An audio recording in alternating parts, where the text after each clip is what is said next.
at first, I wasn't sure how much I'd like the 1992 version of How the Grinch Stole Christmas because it's actually basically a slideshow of illustrations from How the Grinch Stole Christmas by Dr. Seuss, but narrated by Walter Matthau. And I thought, is this going to sustain my attention? Would it be anywhere near as good as an animated version or an animated adaptation? But actually, kind of like when you're watching a film with subtitles, after a little while, you forget, or I forgot, that I was watching illustrations rather than an animation. It just becomes natural, and it actually worked very well.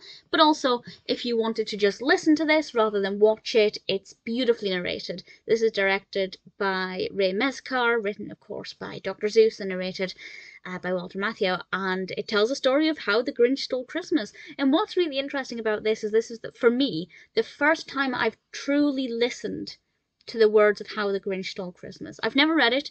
Dr. Seuss was, despite sharing a birthday with me, not in my library as a child, by which I mean my own personal bookshelves. I never ever read Dr. Seuss growing up. And I've seen various How the Grinch Stole Christmas adaptations and films, and they're all wonderful. But this allowed me the chance to actually truly listen to it. I had no idea that Cindy Lou Who was only 2. The rhyme makes a lot of sense, but I had no idea she was actually that young in the book. So I actually learned things. So if, like me, you've seen various adaptations of it, but you've never read the book, or indeed never listened to it being narrated without the accompaniment of animation, this is a really great way to explore the story. And I thought it was absolutely fabulous, and it flowed really well, and it's rather beautiful.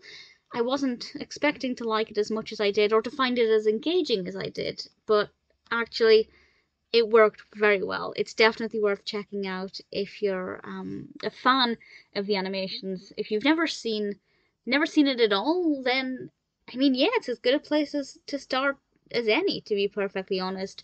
But I personally am glad that I've seen adaptations first, so I could call upon those for the basic narrative and then read this and see how the story was actually meant to go.